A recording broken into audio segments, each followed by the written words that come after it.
알고 지낸 사람처럼 서로 믿음의 대화를 함께 하게 되었습니다. 모든 그리스도인들이, 성도들이 다 그런 것 같아요. 우리가 어떤 신앙의 대화를 하게 되면 누군가 처음 대화했는데 불구하고도 마치 오래전부터 그런 대화를 해왔던 사람들처럼 대화를 합니다. 마치 오래전부터 신앙생활을 함께하고 함께 모든 걸 공유했던 사람들처럼 같은 생각을 나누고 있다는 것이죠. 이게 그 하나님의 그 사랑과 예수 그리스도의 사랑을 우리 함께 공유했기 때문에 그런 것 같습니다. 그리고 그 하나님의 그 사랑을 함께 감격하였고 함께 그 사랑을 공유하면서 함께 우리가 쉐어링을 했기 때문에 그게 가능하지 않았나 싶습니다. 많은 부분에서 우리가 성도로서 살아가면서 항상 그런 것들을 경험하는 것 같아요. 이게 바로 하나님의 거룩함을 나누는 것이고 쉐어링하는 것이고 또 그런 것들이 서로 섬겨주는 것이라 생각합니다. 격려하고 위로하고 교훈하고 가르치고 또 그 사람에 대하여서 함께 사랑을 공급하는 것들이 하나님의 사랑이 우리의 삶 가운데서 나타나는 것 같습니다. 이렇게요. 오늘 디도서 33강으로 용서와 긍휼에 대해서 나누고자 합니다. 오늘 용서와 이 긍휼은 지난주에 연결되어진 바로 교회와 성도의 복종과 저항에 관련된 그 마지막 시간입니다. 복종과 저항에 대하여서 연결되어진 용서와 긍휼, 긍휼과 용서에 대해서 오늘 나누려고 합니다. 지난주와 연결같이 디도서 3장 1절을 중심으로 합니다. 디도서 3장 1절을 한번 보면 이와 같습니다. 모든 정사와 권세에 너희들은 복종하라 라고 말합니다. 그리고 로마서와 또 베드로 전서를 통하여서 보면 그 권세가 하나님께로부터 왔으며 하나님이 정하셨으며 복종을 그 권세에 복종하고 순종하는 것이 하나님께 복종하고 순종하는 것과 같다라고 하였고 만일 거스리는 것은 곧 하나님을 거스리는 것과 같다라고도 말씀하였기에 그 정부나 관료들을 대하여서 우리는 이렇게도 표현했다는 것입니다. 로마서에서는 그들을 하나님의 대리자라고 말하였습니다.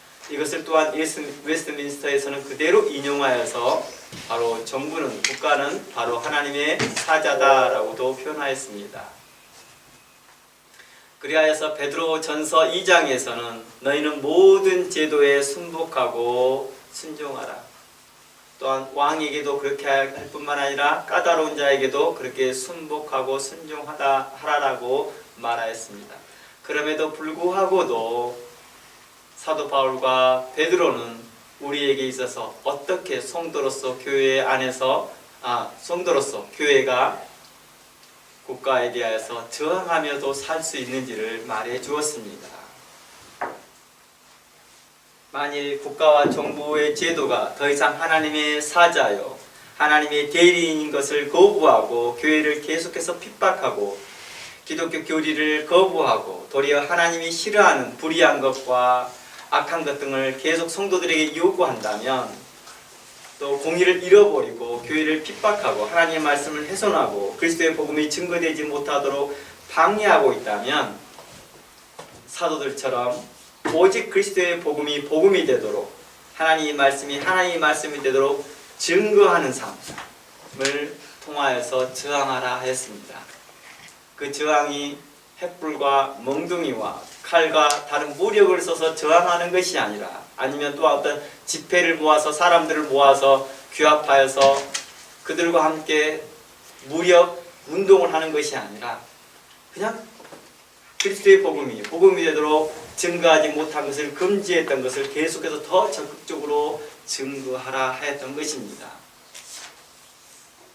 국가는 그걸 그렇게 하면 안 돼요 라고 반대 의사를 보이는 것도 필요하지만 그 반대 의사를 표현하기보다 도리어 바울과 베드로는 또 많은 사도들은 적극적으로 그리스도의 복음을 증거하였다는 것입니다. 그리스도의 복음을 계속해서 증거하면서 그들은 저항하였습니다. 오늘날 교회와 제가 말하는 교회와 또 미션 스쿨에서도 어떠한 일들이 벌어지고 있습니까? 그리스도의 복음이 복음되어야 하는데도 복음을 증거하지 않고 있다는 것입니다. 그들은 어떻게 행동을 하고 있습니까? 교회에서는 발언하지 못하게 하도록 국가에서는 무언가를 말했습니다. 그렇게 하게 되면 목사직을 내려놔야 됩니다 라고 했을 때 당당히 그리스도의 복음을 증거하여 감옥을 감수하고라도 증거하였던 자들도 있었고, 또 어떠한 자들은 그것을 국가의 정책을 수용하여서 말하지 못하는 자들이 또 있었습니다. 오늘날 이 시대가 그러고 있다는 것입니다. 성소수자에 대하여서 우리는 어떻게 대해야 할 것이냐에 대한 내용이었습니다. 우리 이러한 부분들에 대해서 계속해서 국가에 대해서 이건 안 됩니다 라고 탄원서를 넣고 저항서를 내면 그러한 내용들이 아니라 그냥 사도 바울과 베드로처럼 또 다른 사도들과 같이 담담히 그리스도의 복음이 되도록 증거하였다라는 것입니다. 이게 바로 교회의 저항의 모습이었습니다. 사도들의 저항의 모습이었습니다. 성경은 분명하게 말합니다. 그리스도는 교회의 머리가 되십니다. 우리는 이것을 기초로 하여서 모든 교회가 세워져 있습니다. 우리의 모든 신앙의 고백도 이곳에 있습니다. 우리의 모든 믿음의 중심도 이곳에 있습니다. 교회의 중심이라는 말은 바로 그리스도를 머리로 두고 있기에 우리는 그 말을 쓰고 있습니다. 바로 그리스도께 중심합니다 라는 뜻이죠. 그리스도를 본받아 갑니다. 그래서 그리스도인이라는 것은 그리스도를 닮는 자, 그리스도를 따라가는 자라는 의미를 갖고 있습니다. 그래서 그리스도를 머리로 하였다라는 것은 교회의 우리의 모든 성도가 그리스도의 바디, 몸이 되어지고 있다라고 말하고 있고 그리스도의 지체다라고 말하고 있었습니다. 우리가 서로 간의 지체가 되어지며 형제라고 말합니다. 그러니 교회에는 어떠한 모습을 가지고 있습니까? 그리스도를 머리로 두고 있어서 모든 정사와 권세와 능력을 주관하는 자, 곧 그리고 현재 앞으로 다가오는 세대를 주관하시는 그 모든 것을 주관하신 분이 하나님이시다, 그리스도다라고 우리는 고백하고 있다는 것입니다.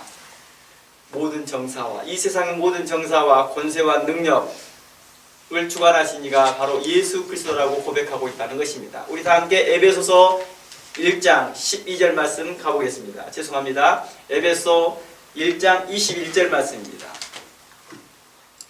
에베소 1장 21절 말씀에 이렇게 말합니다. 모든 정사와 권세와 능력을 주관하신 자와 이 세상뿐만 아니라 오는 세상에 일컫는 모든 이름에 뛰어나게 하시고 또 만물을 그 발 아래 복종케 하시고 그를 만물 위에 교회의 머리로 주셨느니라. 교회는 그의 몸이니 만물 안에 만물을 충만케 하시는 자의 충만이니라 라고 했습니다. 읽어보면 얼른 말이 무슨 뜻인지는 모를 수도 있지만 이건 예수 그리스도에 대해서 이야기하고 있습니다. 예수 그리스도는 모든 이름 위에 뛰어나게 하였다. 그리고 그 또한 만물을 그 발 아래 복종케 하였다. 그 만물 위에 교회의 머리를 주셨다. 교회의 머리로 예수 그리스도께서 계시다는 것입니다. 즉 국가가 교회를 핍박하는 것은 로마서와 에베소서 입장에서 보면 국가가 뭐하고 있다는 거예요? 모든 정사와 권세와 모든 제도를 주관하시는 그리스도를 대적하는 것과 같다는 것입니다. 왜냐하면 교회는 그리스도를 주인으로 모시며 그리스도의 몸이기 때문이라는 것입니다. 우리의 몸과 머리를 따로 분리해서 말할 수 없잖아요. 이처럼 그리스도와 교회를 분리해서 말할 수 없다라는 것입니다. 그러므로 교회는 그리스도를 적대시하는 정사와 권세와 제도에 대해 대항할 수 있는, 그러니까 저항할 수 있는 명분과 권세가 분명히 있다는 것입니다. 할 수는 있다는 것입니다. 그러나 우리가 이곳에서 오해하지 말아야 할 것이 있습니다. 교회는 그리스도의 몸이며 그리스도의 백성이기 때문에 그리스도께서 모든 걸 주관하듯이 교회가 세상 모든 정사와 권세와 제도를 주관하고 다스리는 것은 옳지 못하다라는 것입니다. 이 말이 무슨 뜻이냐? 그리스도의 몸인데 마치 그리스도의 머리처럼 행동해서는 안 된다라는 것입니다. 그리스도처럼 행동해서는 안 된다는 것입니다. 이는 마치 이것과 같습니다. 아버지가 회장이니까 아들이 회장 역할을 해도 된다는 식이라는 것입니다. 또한 왕의 비서가 왕처럼 행동하거나 회장의 비서가 회장처럼 행동해서는 안 되는 거겠지요. 바로 그리스도를 머리도 두고 있지만 교회는 바로 그리스도께서 행하실 일들을 보고 우리는 따라 본받아 행하는 것입니다. 과거 중세시대에 어땠습니까? 로마 카톨릭이 범한 실수가 이런 거잖아요. 자신들이 교회의 머리를처럼 행동하고 있다는 것입니다. 그래서 대기업의 회사의 간부가 마치 대기업의 회장의 권세를 가진 것처럼 행동해서는 안 되는데도 불구하고도 교회 사역자들이 또 교회 교황들이 어떻게 합니까? 국가의 권세 위에 있더라는 것입니다. 마치 그들이 교회의 머리가 되는 것처럼 행동하고 있더라는 것입니다. 즉 교회는 그리스도의 복음을 해방하고 교회를 핍박하고 하나님의 말씀을 적대시하는 정사와 권세와 제도에 대해 대응할 수 있는 명분과 권세가 있는 것은 분명한 사실이나, 그러나 교회가 이 권세를 다 쓰지 않는 것은 교회의 주된 역할이 그것이 아니기 때문이라는 것입니다. 교회의 주된 역할은 국가와 적대시하며 싸우는 것이 아니라는 것입니다. 국가의 정부의 제도와 법도에 대항하며 싸워야 되는 그 위치가 교회의 위치가 아니라는 것입니다. 교회의 위치는 바로 그리스도의 복음을 복음되게 증거하는 것입니다. 하나님의 말씀을 하나님의 말씀이 되도록 증거하는 것입니다. 그리스도를 증거하고 할 수만 있으면 모든 사람이 주를 믿어 구원받게 하기 위한 거라는 것입니다. 교회의 사명은 예수 그리스도의 복음을 땅끝까지 전하는 것이지요. 그러나 교회의 사명이 그리스도의 복음을 수호하겠다 하면서 그리스도의 법도를 수호하겠다는 명분으로 계속 국가와 대립관계를 갖고 적대시한 관계를 했다 한다면 사도 바울과 베드로와 또 많은 사도들이 우리에게 그러한 본을 보였을 것입니다. 사람들을 규합하고 사람들을 모아서 전쟁 준비를 하였을 것입니다. 그러나 그들은 그러지 않았습니다. 우리에게 잘 알려졌던 것처럼 많은 사도들은 그들의 권력 앞에 순교를 당하고 있었다는 것입니다. 사도 베드로는 모든 제대에 순복하라 하면서 가르치면서 동시에 그는 어땠습니까? 공의회에서 계속 저항하며 살았습니다. 예수 그리스도의 복음을 증거하지 말라, 그리스도를 증거하지 말라 했을 때 그는 여전히 그리스도의 복음을 증거하였고, 매를 맞고 감옥에 갇혔다 할지라도 여전히 그곳에서 복음을 증거하였다는 것입니다. 이게 바로 교회의 저항권이었습니다.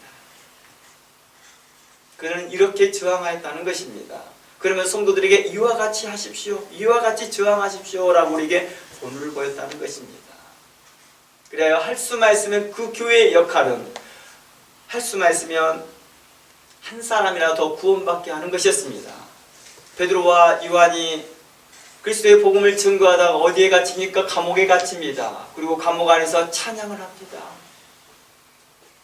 감옥 간수도 놀랍니다. 아니 잡혔으면 이 혼란에서 안갚음을 하려고 하고 복수를 계획하고 탈출을 계획하고 자신들이 마땅한 신념을 맞다라는 의지를 해서 그곳에서 계속해서 자신들이 무지하다라고 외쳤을 텐데 그들은 그러지 아니하고 하나님께 찬양하고 감사하고 있었을 때 옥문이 열렸습니다.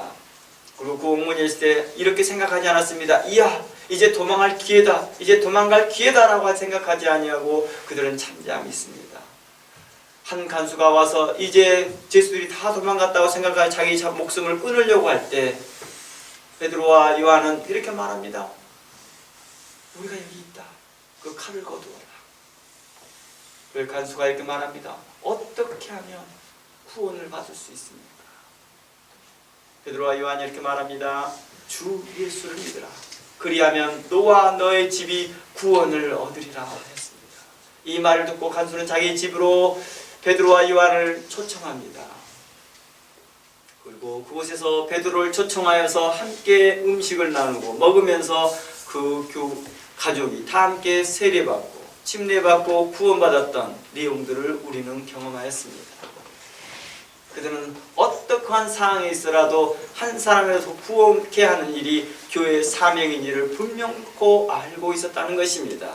자신의 사도적 명성과 사도적 권위를 지키기 위해서, 사람들 앞에서 그 사도적 권위를 뽐내기 위해서 자랑하지도 않았다는 것입니다. 도리어 그들은 그리스도의 복음이 되도록 증거하기 위해서 사도적 권위를 사용했을 뿐이었습니다. 오직 하나님의 말씀이 되는데 자신의 그 모든 사도적 권위를 사용하면서 복음을 증거하였다는 것입니다. 성경은 분명하게 말합니다. 그리스도는 교회의 머리가 되실 뿐만 아니라 모든 정사와 권세와 능력과 주관하신 자, 곧 현재와 앞으로 다가가는 모든 세대를 주관하신 예수 그리스도가 불명코 우리를 다스리고 있다는 것입니다. 그럼에도 불구하고도 계속해서 그들은, 사도 바울은 또 베드로는 우리에게 선한 본을 보였습니다. 왜 이렇게 할 수 있었을까요? 바로 그리스도께서 바로 본을 그렇게 보이셨기 때문입니다. 그래서 사도 베드로는 이렇게 말합니다. 사도 베드로는 이러한 맥락에서 이렇게 말합니다. 에베소서의 맥락을 유지하면서 교회가 불복종할 수는 있으나, 불복종할 수 있는 자유는 있으나 모든 제도에 순종하고 복종하라고 했다는 것입니다. 우리는 할 수 있습니다. 불복종할 수 있죠. 우리는 하나님의 자녀이고 하나님 나라에 속해 있는데요, 국가제도에 우리는 불복종할 수 있고 대항할 수 있습니다. 그런 자유가 있습니다. 그럼에도 불구하고도 그런 자유를 쓰지 않습니다. 도리어 자신의 악을 가리우는데 그 자유를 쓰지 말라라고 말합니다. 도리어 하나님의 종과 같이 그 권세에 순복하라라고 말하고 있다는 것입니다. 우리 다 함께 베드로전서 2장 말씀 가봅니다. 베드로전서 2장 13절, 이미 우리가 접하였던 말씀입니다. 베드로전서 2장 13절 말씀에 인간에 세운 모든 제도를 주를 위하여 순복하라. 누구를 위하여서요? 주를 위하여 순복하래요. 인간이 세운 제도의 말입니다. 국가가 세운 제도에 순복하는 것이 주를 위하여 순복하는 것입니다. 혹은 위에 있는 왕이나 혹은 악행을 행하는 자를 징벌하고 선행하는 자를 포상하기 위한 것이다. 그러나 16절 들어가 봅니다. 16절, 그러나 자유하나 그 자유로 악을 가리운 데 쓰지 말고 오직 하나님의 종과 같이 하라. 무사람을 공경하며 형제를 사랑하며 하나님을 두려워하며 왕을 뭐하라? 공경하라라고 말하였습니다. 여기에서는 그 왕은 인간의 세운 모든 제도를 주관하는 사람이겠지요. 사도 베드로가 이렇게 말할 수 있는 것은 예수님이 이 땅에 오신 목적이 분명했기 때문입니다. 분명히 무엇인지를 그는 눈으로 똑똑히 목격하였기 때문입니다. 그래서 사도 베드로는 교회가 그리스도를 본받아 살기를 원하였던 것입니다. 자신이 그리스도를 본받아 살았던 것을 보이면서 성도도 자신처럼 바로 복음이 되도록, 하나님의 말씀이 되도록 그는 저항하며 살아왔다는 것입니다. 무력과 어떤 시위나 집회를 열어서가 아니라 오직 그리스도의 복음을 복음되게 담대히 증거했다는 것입니다. 오늘날 이 땅에 많은 사회적 정책으로 인하여서 그리스도의 복음이 훼손되어지는 모습들이 교회 안에서와 또 미션 스쿨, 크리스찬 스쿨 안에서도 이루어지고 있지만, 그럼에도 불구하고도 복음이 되도록 증거할 수 있는 용기와 믿음과 담대함이 필요한 시대라는 것입니다. 이러한 시대는 과거에도 있었고, 우리 좀 전에 몇 년 전에, 수십 년 전에도 그러한 일들이 있었고, 앞으로도 그런 일들이 계속 반복될 것이기에 예수 그리스도 오신 날까지 우리는 그러한 믿음으로 살아야 된다는 것입니다. 사도 베드로와 사도들의 그 본을 받아서 마땅히 교회가 교회로서 복음이 되도록 증거하는 사명을 다해야 되는 것입니다. 이로 인하여서 한 사람이라도 더 부어있게 하는데 그 일에 초점을 두어야 한다는 것입니다. 이제 그럼 그리스도께서 어떠한 본을 우리에게 보이셨는지, 예수님께서 잡히시던 그날 밤으로 우리 한번 돌아가 보고자 합니다. 예수님께서 잡히시던 그날 밤으로 말입니다. 그곳에서 예수님께서 우리를 향한 용서와 긍휼과 자비와 구원의 마음을 우리에게 보이셨습니다. 우리는 그러한 것들을 배우기를 원합니다.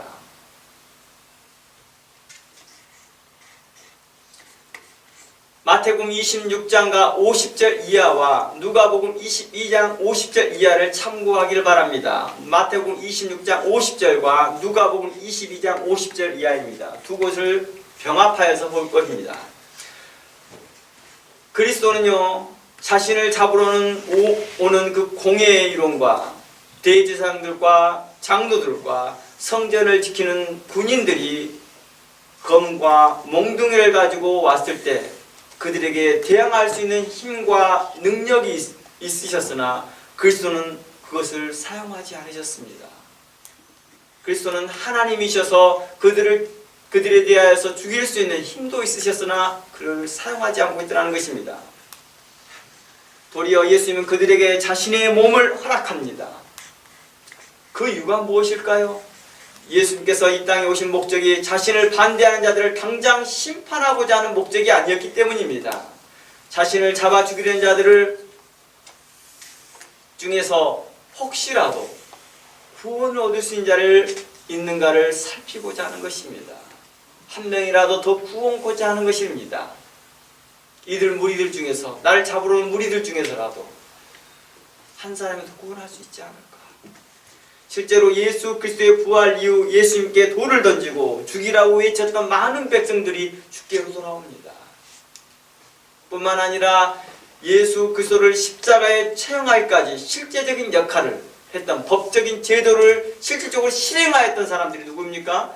제사장들과 바리새인과 서기관들과 이런 종교 지도자들이죠.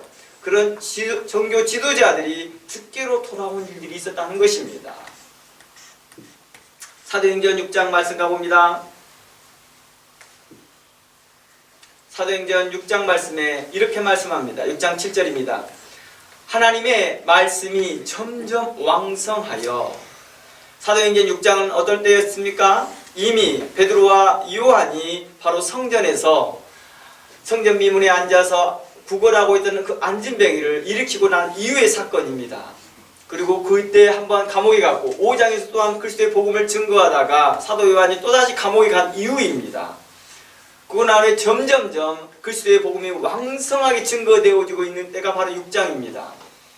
그때 당시에 제사장들의 가문들이 5장에서 말합니다. 5장에서 베드로에게 말합니다. 요한에게 말합니다. 너희들 그렇게 하지 말라고 우리가 4장에서 말하지 않았느냐 전에. 그래서 너희 감옥에서 가고 그거 때리지 않았느냐. 근데 왜 또 증거하지? 라고 말할 때 베드로가 이렇게 말합니다. 내가 하나님의 말씀을 듣는 것이 옳겠냐 너희 말을 듣는 게 옳겠느냐 하고 말하면서 그리스도의 복음을 증거합니다. 이 사건을 옆에서 지켜봤던 종교지도자들이 이제 주께로 돌아오더라는 것입니다. 사도행전 6장 7절 하나님의 말씀이 점점 왕성하여 예루살렘에 있는 제자의 수가 점점 많아졌는데 허다한 누가? 제사장의 무리도 그 도에 복종하였다라고 말합니다. 누가요? 제사장들이요. 바뀌지 않을 것 같은 제사장들이 바뀌었다는 것입니다. 그 일에 찬성하고 그 일에 투표하였고 예수 그리스도를 십자가에 처형했으면 좋겠다라고 하였고 또한 사도들을 핍박하고 사도들의 그러한 복음 예수 그리스도를 증거하는 일에 있어 금하였던 일에 함께 찬성표를 던졌던 사람들이 이제 주께로 돌아오더라는 것입니다. 예수님이 바로 이러한 것을 기대하고 있었다는 것입니다. 사도행전 15장 5절 말씀 가봅니다. 사도행전 15장 5절 말씀에 바리새파 중에서 믿는 어떤 사람들, 이 말이 무슨 말이에요? 바리새파 사람 중에 예수 그리스도를 믿는 자들이 많이 있다는 것입니다. 과거에는 예수님과 바리새인들은 어떻습니까? 적대시하는 관계처럼 보였습니다. 항상 예수님은 바리새인들을 책망하였고 바리새인들은 예수님을 죽이려고 하였습니다. 그러한 바리새인들이 죽게 돌아옵니다.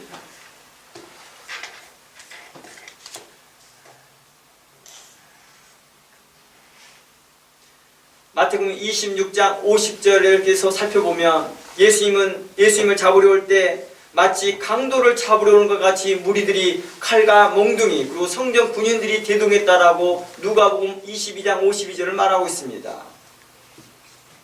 뭐가 같죠? 강도를 잡으러 온 것처럼 왔대요. 그들이요. 예수님을 잡으러 오실 때 마치 예수님이 강도인 것처럼 칼과 몽둥이를 가지고 왔으나 예수님은 그들을 대항하지 않았습니다. 그때 베드로는 대제사장의 종의 길을 대제사장의 종이죠. 그러니까 대제사장을 서빙하는 그 종이 있습니다. 그 종의 귀를 잘라 예수님을 보호하려고 할 때 예수님은 도리어 베드로의 행동이 무색하리만큼 그 대제사장의 종의 귀를 다시 낫게 해줍니다. 다시 잘렸던 그 귀를 다시 봉합해주고 치료해 주시고 회복시켜 주었습니다. 그리고 베드로에게 말합니다. 마태복음 26장 53절입니다. 마태복음 26장 53절에 그 말씀을 하시면서 이렇게 말합니다. 너는, 여기서 베드로이겠죠. 베드로야, 이 말이죠. 베드로야, 내가 내 아버지께 구하여 지금 12영 더 되는 천사를 보내게 하실 줄 알지 못하느냐라고 물어봅니다. 이 말이 무슨 뜻이에요? 그들이 검과 몽둥이를 가져왔지만 내가 그들을 대항할 수가 없어서 내가 잠잠해 있는 게 아니야. 내가 무력해서 이렇게 하고 있는 게 아니야. 내가 힘이 없어서 이렇게 하고 있는 게 아니야 라고 말하고 있다는 것입니다. 이곳에서 12영 할 때 12영을 뭘로 말했습니까? 12군단이라고 말하고 있습니다. 여기 곳에서 말하는 이 군단이라는 개념이 어느 정도인지를 한번 보여드릴게요. 일개 군단이, 한 개의 군단이 그냥 일반 군인이 6,100명을 말합니다. 일반 병명에 6,100명에 플러스 726명의 마병이 있습니다. 그러니까 말을 타고 다니는 거죠. 그러한 것들을 감안한 다음에 어마어마한 무리라는 것입니다. 이러한 군단이기 때문에 이 12를 고비해야 되겠죠. 그러나 이처럼 하나님의 군단, 하늘의 군대가 이렇게 많이 호출될 수 있다. 그냥 가볍게 한번 호출하겠다는 거예요. 꼭 숫자적으로 이만한 수가 있다는 의미가 아니겠죠. 그만큼 많다는 의미를 말해주는 것입니다. 실상 한 나라에서 12군단을 한꺼번에 움직인다는 게 쉽지 않습니다. 그런데 그냥 가볍게 움직일 수 있다. 근데도 잠잠한다.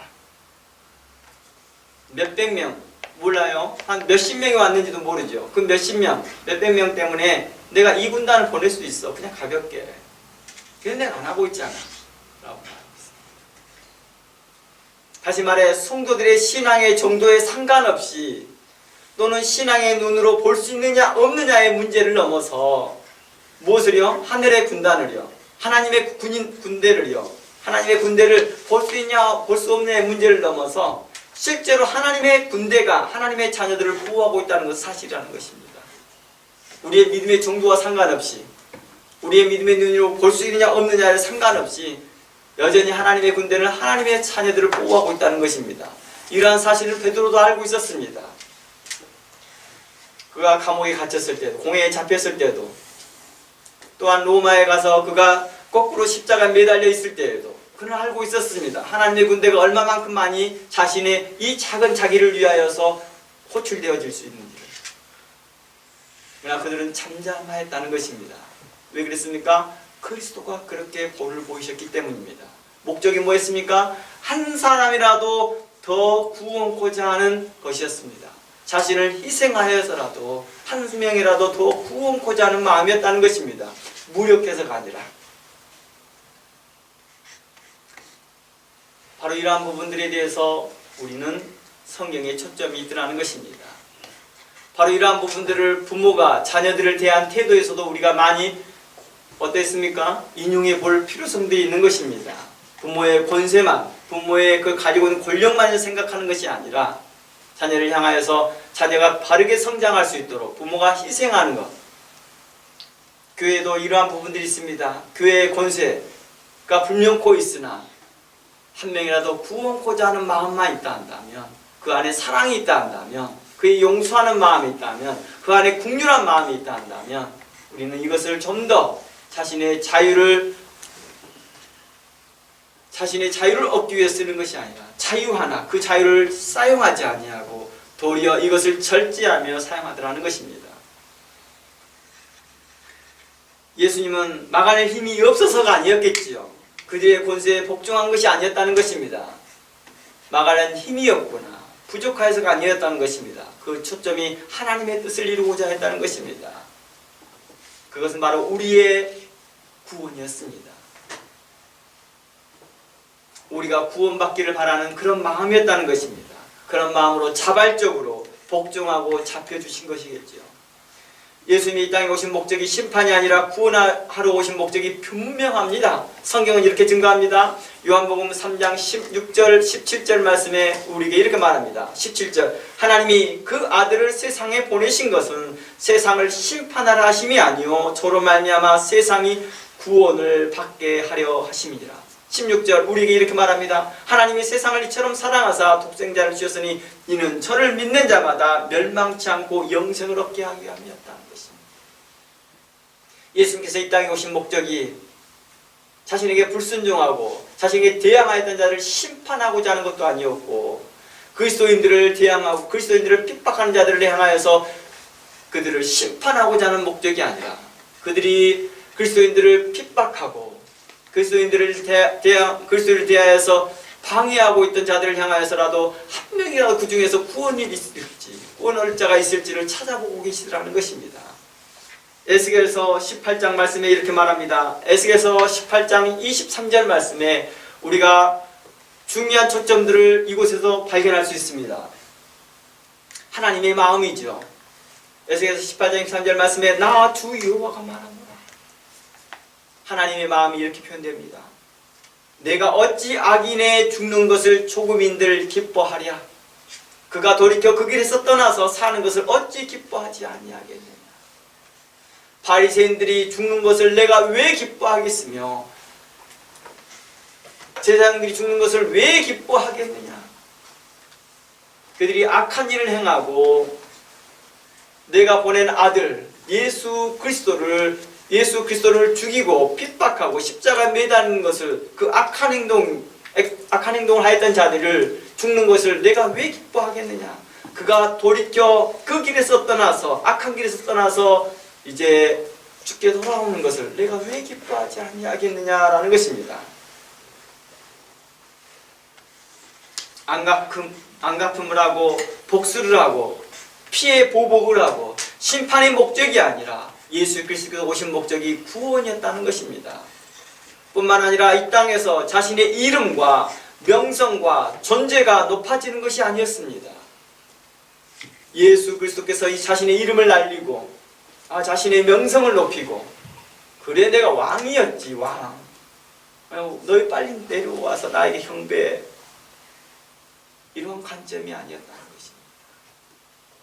자신의 위치가 무시당하였고 자신의 존재가 무시당하였을지라도 그는 잠잠히 하나님의 복음이, 하나님의 뜻을 이루기에 그 길을 걸어가고 계셨다는 것입니다. 도리어 예수님은 천대를 받고 멸시를 받고 무시를 받고 조롱을 받았다는 것입니다. 그렇다 할지라도 결국 그들이 구원받기를 바라셨던 그 마음은 변치 않으셨다는 것입니다. 이것이 예수 그리스도께서 우리를 향한 사랑입니다. 이사야서 53장에서 이것을 잘 표현해주고 있습니다. 예수님의 마음, 하나님의 마음을 우리에게 잘 표현해주고 있습니다. 다 함께 이사야서 53장을 함께 살펴보겠습니다. 3절부터입니다. 3절에서 8절까지 읽어보겠습니다. 이사야서 53장 3절에서 8절입니다. 그는 멸시를 받아서 사람들에게 시름바 되었으며 강고를 많이 겪으며 질고를 아는 자라. 마치 사람들에게 얼굴을 가리우고 보지 않음을 받을 자같이 멸시를 당하고 우리도 그를 귀히 여기지 아니하였도다. 그는 실로 우리의 질고를 지고 우리의 슬픔을 당하였거늘 우리는 생각하기를 그는 징벌을 받아 하나님께 맞으며 고난을 당한다 하였노라. 그가 찔림은 우리의 허물 때문이요 그가 상함은 우리의 죄악 때문이라. 그가 징계를 받음으로 우리는 평화를 누리고 그가 채찍에 맞음으로 우리는 나음을 받았도다. 우리는 다 양 같아서 그릇 행하여 각기 제 길로 갔거늘 여호와께서는 우리의 모두의 죄악을 그에게 담당시키셨도다. 그가 곤욕을 당하여 괴로울 때에도 그의 입을 열지 아니하였으며 마치 도수장으로 끌려가는 어린 양과 털 깎이는 자 앞에서 잠잠하는 양같이 그 입을 열지 아니하였도다. 그는 곤욕과 신문을 당하고 끌려갔으나 그 세대 중에 누가 생각하기를 그가 살아있는 자들의 땅에서 끊어짐은 마땅히 형벌을 받을 내 백성의 허물 때문이라 하였으리요 라고 말합니다. 예수님의 삶이 이 삶을 우리에게 보이셨습니다. 그는 잠잠하였고 그리스도의 복음이 복음이 되도록 증거하는 데 초점을 두었다는 것입니다. 하나님께서 왜 전쟁을 일으킨 독일과 일본을 망하게 하지 아니하고 도리어 세계 열강 가운데 그대로 두게 하셨을까요? 우리는 그동안에 지난주까지 해서 독일과 일본의 내용까지 우리는 다 살펴보았습니다. 왜 그들을 세계 열강 가운데 여전히 두셨을까요? 왜 하나님 바로 직결적으로 심판하지 않으셨을까요? 에레미야 5장 1절 한번 가봅니다. 에레미야 5장 1절입니다. 너희는 예루살렘 거리로 빨리 왕래하며 그 넓은 거리에서 찾아보고 알라. 너희가 만일 공의를 행하며 진리를 구하는 자 몇 사람? 단 한 사람이라도 찾으면 내가 이 성을 사하리라. 용서하겠다라고 말합니다. 하나님은 에레미야를 통해 유다 예루살렘을 다니면서 유다와 예루살렘을 다니면서 정의를 행하며 진리를 구하는 자를 단 한 명이라도 찾은다면 그 성읍을 유다의 성읍을 예루살렘 성읍을 멸하지 아니하고 용서해 주시겠다고 말합니다. 몇 사람이요? 단 한 명. 이건 우리에게 뭘 의미하고 있습니까? 이는 소돔과 고모라의 의인 10명이 있으면 그 소돔과 고모라를 멸망치 않겠다고 하였습니다. 그렇다면 예루살렘의 상태는 얼마나 심했는지 소돔과 고모보다 더 심한 죄악의 상태였음을 우리에게 보여주고 있다는 것입니다. 우리는 하나님의 마음을 이곳에서 배울 수 있습니다. 하나님은 10명의 의인만 있어도 그 도시를 심판하지 않으시는 하나님이시라는 것입니다. 예루살렘에 의인 한 명이 있어도 그곳을 구원하시기를 기뻐하시는 하나님이시라는 것입니다. 하나님께서 그 악한 곳에 의인이 있다는 것에 집중하시는 것입니다. 하나님은 악인에 대해 집중하기보다 그곳에 의인이 있는지를 더 찾아보려고 한다는 것입니다. 그리고 그 의인이 단 한 명이라도 그곳에 있다 한다면 그 성읍을, 그 나라를, 그 세대를 보존해 주시더라는 것입니다. 많은 악인이 있다 할지라도 보석과 같이 빛난 의인이 있어 그 죄악의 땅을 용서해 주시더라는 것입니다. 보석과 같은 그 의인 한 명 때문에 그 죄악의 땅을 용서해 주시고 그 황폐한 땅을 고쳐주시고 회복시켜 주시더라는 것입니다. 우리의 공로가 아닌 전적으로 하나님의 은혜로 말미암는 것입니다.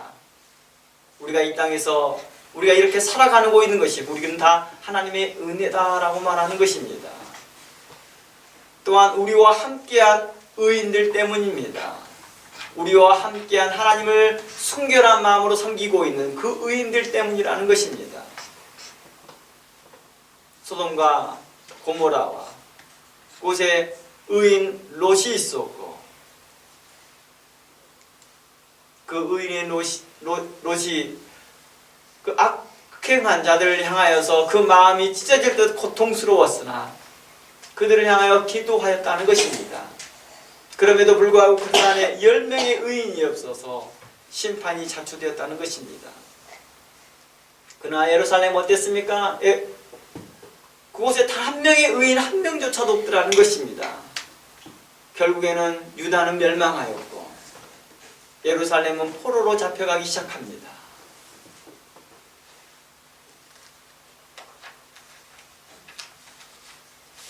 출애굽기 32장을 보면 의인 모세 한 사람 때문에 광야에서 우상 숭배하던 이스라엘 백성들이 용서함 받는 사건이 나옵니다. 광야에서 뭘 했다고요? 우상을 숭배했다고요. 출애굽한 이스라엘 백성들이 10가지 애굽에서 10가지의 하나님의 놀라운 기적을 맛보고 그 이후에 광야를 건널 때 마치 홍해를 건널 때 마치 마른 땅처럼 그 큰 바다를 건넜었고 하나님의 놀라운 기적과 은사와 은혜를 맛보았고 낮에는 구름 기둥으로 밤에는 불 기둥으로 인도함 받는 그들이 돌연 변하여서 우상을 숭배합니다. 모세가 40일간 시내산에 올라갔을 때 사람들은 두려워합니다. 모세가 죽었는지 살았는지 모르겠다. 우리를 인도하는 신을 만들라. 좀 이상하지 않아요? 모세가 죽었는지 살았는지 모르겠으면 자신을 인도할 다른 사람을 세우십시오라고 하지 않고 왜 신을 만들라고 했을까요? 그렇잖아요. 모세를 대리할 만한 대리자를 세워야 될 거 아니에요. 아론도 있을 것이고 미리암도 있을 것이고 당신이 우리를 인도하라. 당신이 우리를 인도하라. 모세가 살았는지 죽었는지 모르겠다라고 했으면 그렇게 해야 되지 않겠어요? 근데 왜 우상을 섬긴다? 모세는 그들에게 있어서 살아있는 신이었습니다. 그러나 모세의 모습은 어땠습니까? 단 한 번도 사람들 앞에서요 오늘날 이단들의 모습들처럼 자신이 왕권을 행동하지 않습니다. 자신이 교주처럼 행동하지 않습니다. 과거 중세시대처럼 어느 교황처럼 중세시 어느 교황들처럼 자신이 하나님의 이다 라고도 말하지도 않았다는 것입니다. 모세는 겸손하였고 하나님 앞에 겸손했다는 것입니다.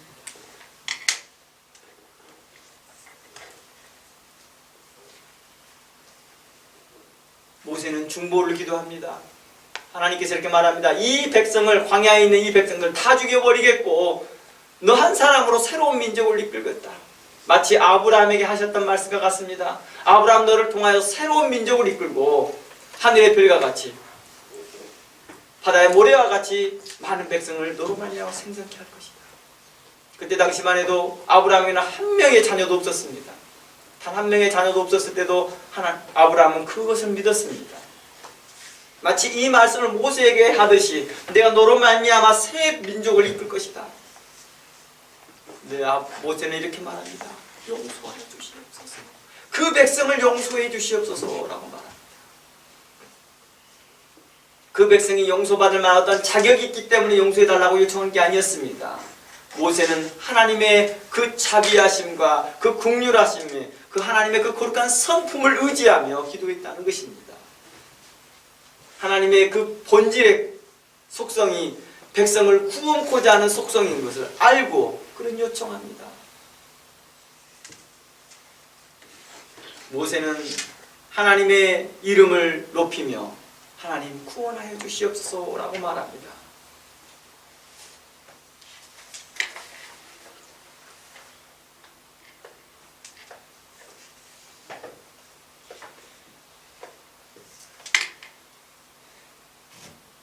모세의 중보로 말미암아 이스라엘 백성들이 회복이 되었고 구원함을 얻었더라는 것입니다.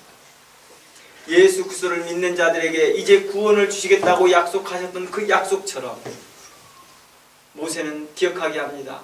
하나님 이 백성을 구원하시겠다고 하지 않았습니까? 과거에 우리 조상 아브라함과 야곱과 이삭과 야곱에게 언약하셨던 그 약속의 말씀을 기억하여 주시옵소서.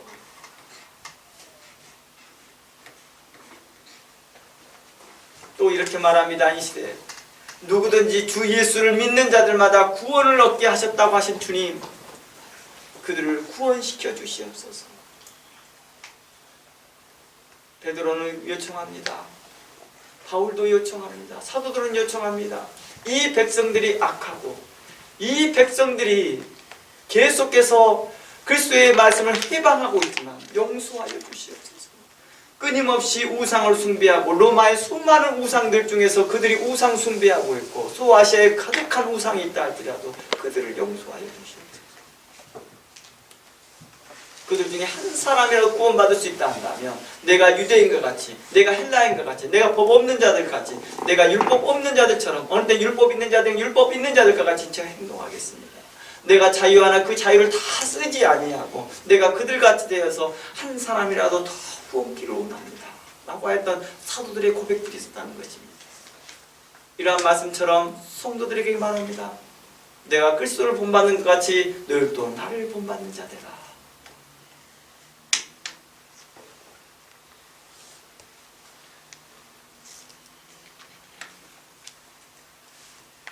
교회 안에서 모든 성도가 성결하기 때문에 보호하신 것이 아니라는 것입니다. 현재 많은 교회가 하나님 앞에서 보기에 바람직하지 못한 것이 있고 성경적 가치관을 떠나 있는 모습들이 많은 교회가 있다 할지라도 하나님께서 그 교회를 보호하시고 그 국가를 보호하시고 인도하시는 것이 그곳에 많은 성결한 자가 있고 의인이 있어서가 아니라 단 한 명의 의인들이 있기 때문이라는 것입니다.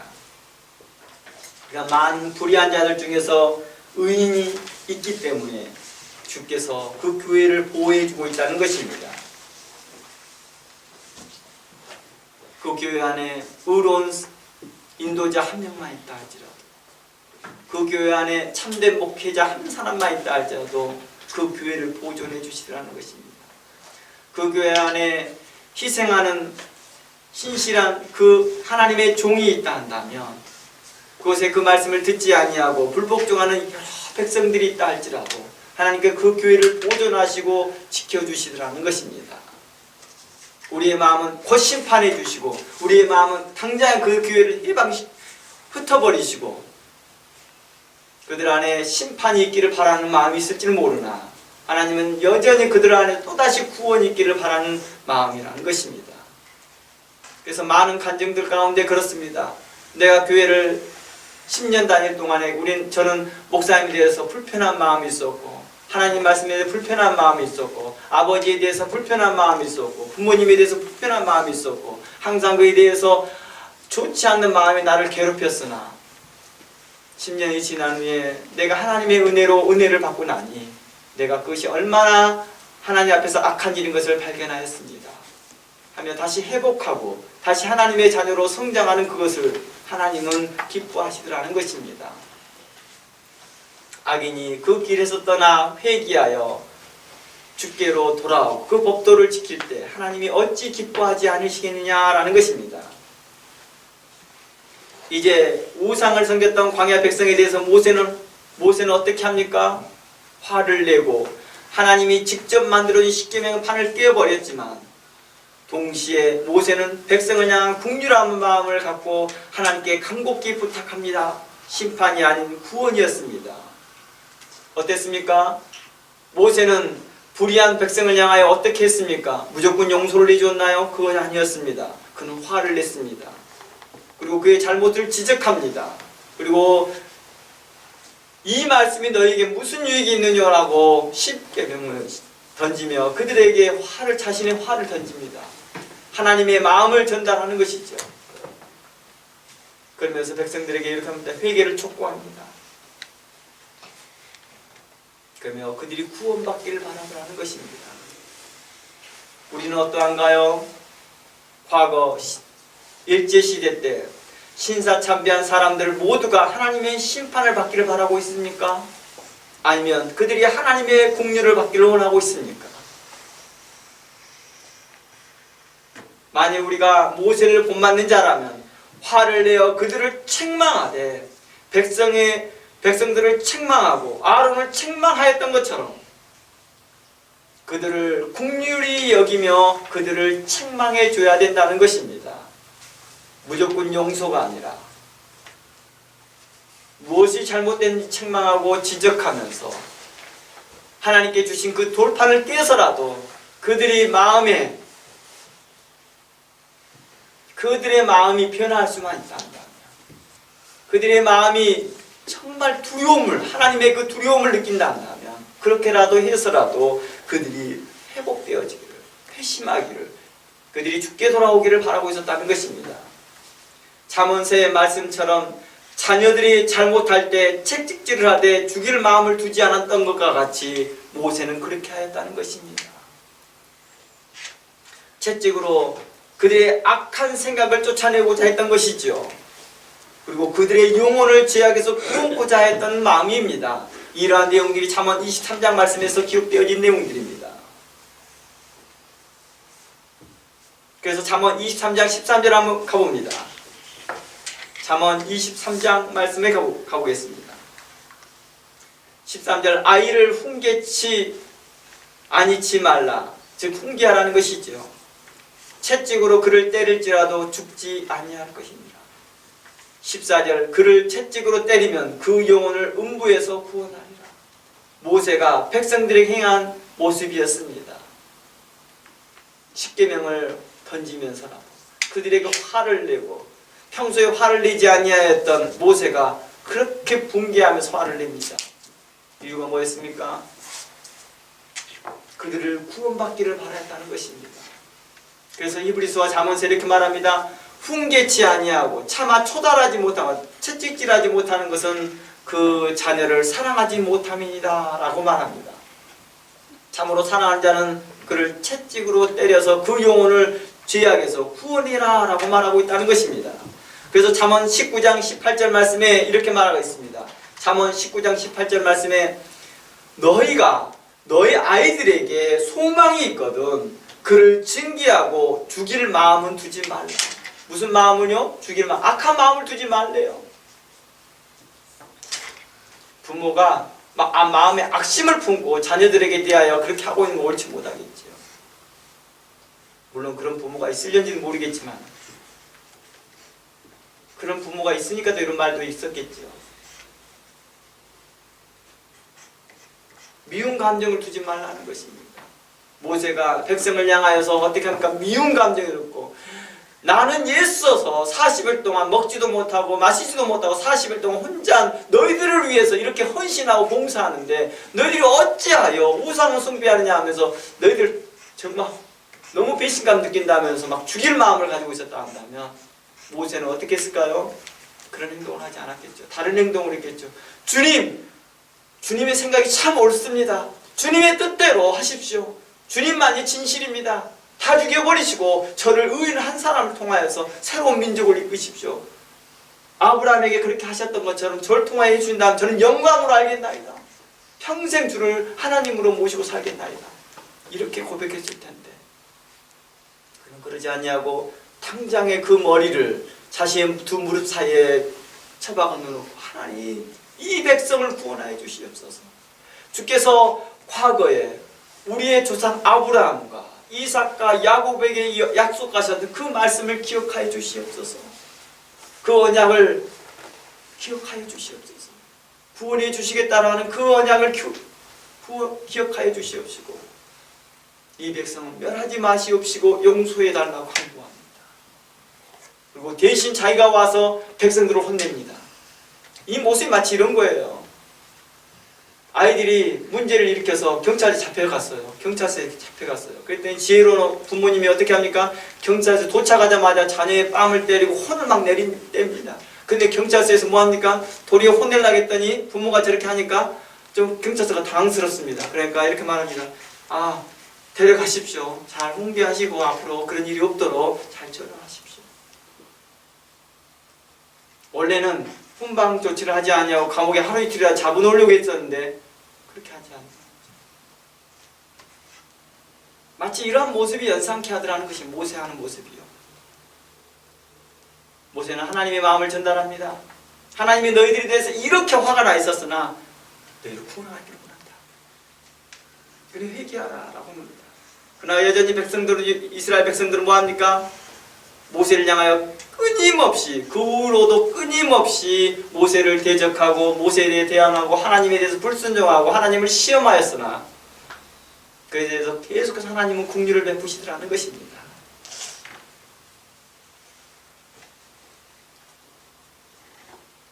바로 성경은 우리에게 이러한 모습들을 우리에게 계속해서 보이고 있습니다. 안갚음하고 심판의 목적이 아니라 구원의 목적이었던 것입니다.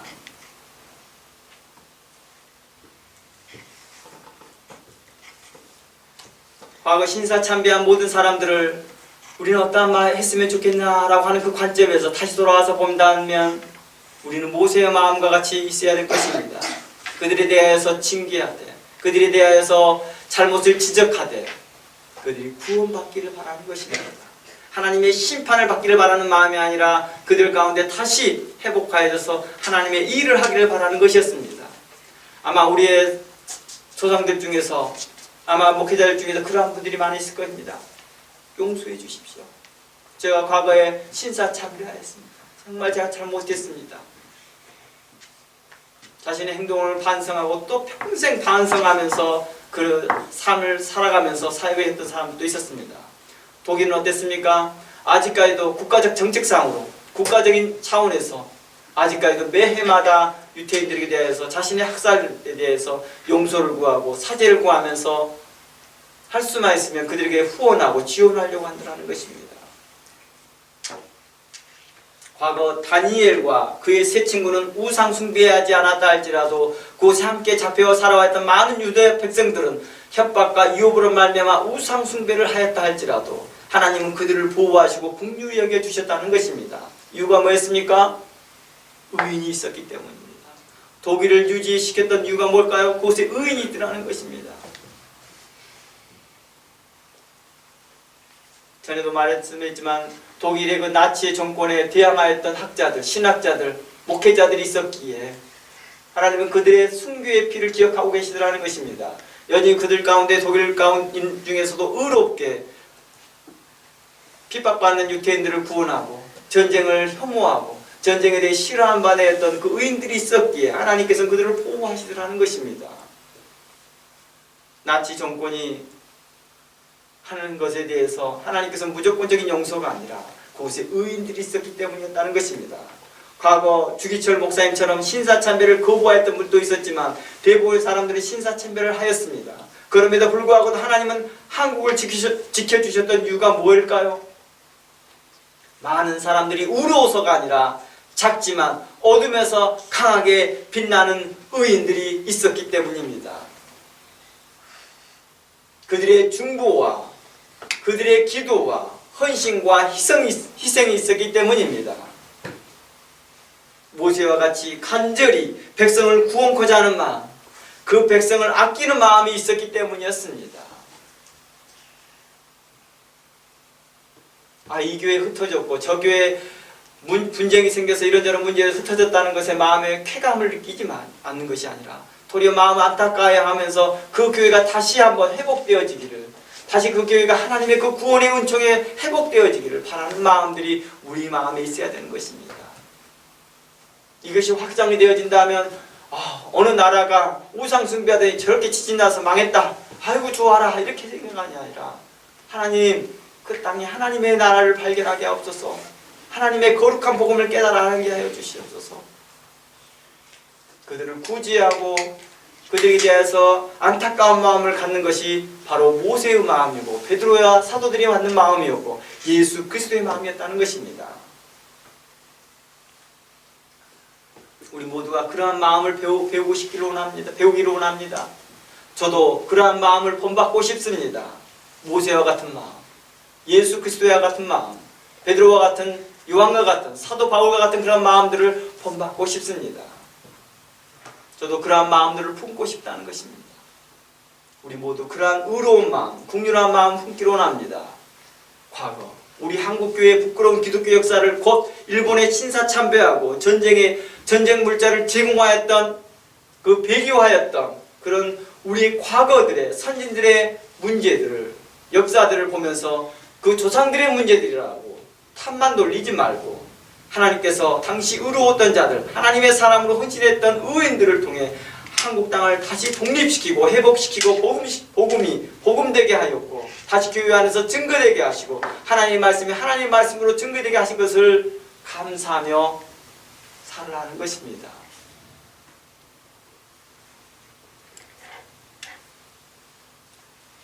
또한 당시 신사참배하고 전쟁 물자를 제공한 교회와 지도자들을 심판하실 뿐만 아니라 때론 용서하시고 다시 회복시켜 주실 그 하나님을 믿는 것입니다.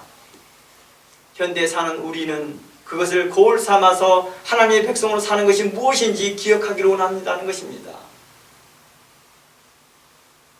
하나님께서는 참으로 우리 안에 용서가 있기를 원하고 있다는 것입니다. 기독교 안에서 계속해서 과거의 신사참배한 사람들에 대해서 정죄하고 후손들까지 정죄하고 있는 모습이 아니라 하나님께서 하나님의 일을 하셨을 것이라 믿고 이제 우리가 그들을 향하여서 다시 주께로 돌아오기를 바라고 하나님의 의로운 일을 행할 수 있도록 용서와 긍휼의 마음들이 우리 안에 있어야 된다는 것입니다. 이를 통하여서 제가 과거에 에베소서를 통하여 진리를 떠난 자를 돌아서게 하라는 12주를 통하여서 나누었던 그 내용들 안에 이 모든 내용들이 참고되어 있을 것입니다. 포함되어 있을 것입니다. 심지어 진리를 떠났다 할지라도 탕자로서 있었다 할지라도 돌아오기를 바라는 아버지의 마음, 먼 발치에서 이미 보여졌을 때에도 마음이 이미 내가 아버지께로 가야겠다라고 하는 그 마음을 품는 순간에도 이미 하나님이 기뻐하시고 먼 발치에 보였을 때도 이미 그 하나님은 자기 신는 신도 신지 아니하고 달려가서 그 아들을 아는 것 같이 하나님께서는 우리에게 그러한 긍휼의 마음들을 갖고 계시고 있고 사랑의 마음을 가지고 있고 후원하시고자 하는 마음이 있다는 것입니다. 우리에게 그러한 마음을 본받기로 원하고 있다는 것입니다. 그래서 에베소서의 말씀에 내가 너희는 하나님을 본받는 자 되라 라고 했다는 것입니다. 그래서 에베소 4장 32절 말씀에 마지막으로 이렇게 말합니다. 에베소 4장 32절 말씀에 이렇게 말합니다. 너희는 서로 인자하게 행하며 불쌍히 여기며 서로 용서하기를 하나님이 그리스도 안에서 너희를 용서하신과 같이 너희도 그렇게 하라라고 말합니다. 우리 모두가 이러한 성도가 되기를 원합니다. 우리 모두가 이렇게 성숙한 성도가 되기를 축원합니다. 저 또한 이 하나님의 마음을 본받고 예수 그리스도의 마음을 본받고 사도들의 마음을 본받고 모세와 다른 많은 선지자들의 마음을 본받아서 용서하고 긍휼히 여기며 그들을 책선하고 책망하되 그들이 의롭게 성장하기를 바라는 마음, 구원받기를 바라는 마음이요 복음이 복음되기를 바라는 마음에서 책선하고 책망하되 그를 구원코자 하는 마음이요 긍휼하는 마음이요 바로 온유한 마음에서 행하기를 저는 소망하고 또 소망합니다. 또한 그렇게 살아가기를 원하고 있다는 것입니다. 여러분도 다 그러한 모습으로 살아가기를 축원합니다. 성령께서는 우리로 그렇게 할 수 있도록 우리에게 힘을 주실 것이며 믿음을 주실 것이며 용기를 주실 것이라 믿습니다. 또한 오늘의 이 말씀이 우리로 다시 한번 하나님의 사람으로 어떻게 살아야 할 것인지를 각인시켜 줄 거라 믿습니다. 이 말씀이 잘 박힌 못처럼 여러분 마음에 잘 박혀서 하나님의 거룩한 성도로서 살아가기를 주의 이름으로 축원합니다. 다 함께 기도합니다. 하나님 감사합니다. 지금까지 우리를 인도하여 주시옵시고 우리를 보살펴 주시옵시고 우리에게 힘과 용기를 주신 하나님께 감사합니다.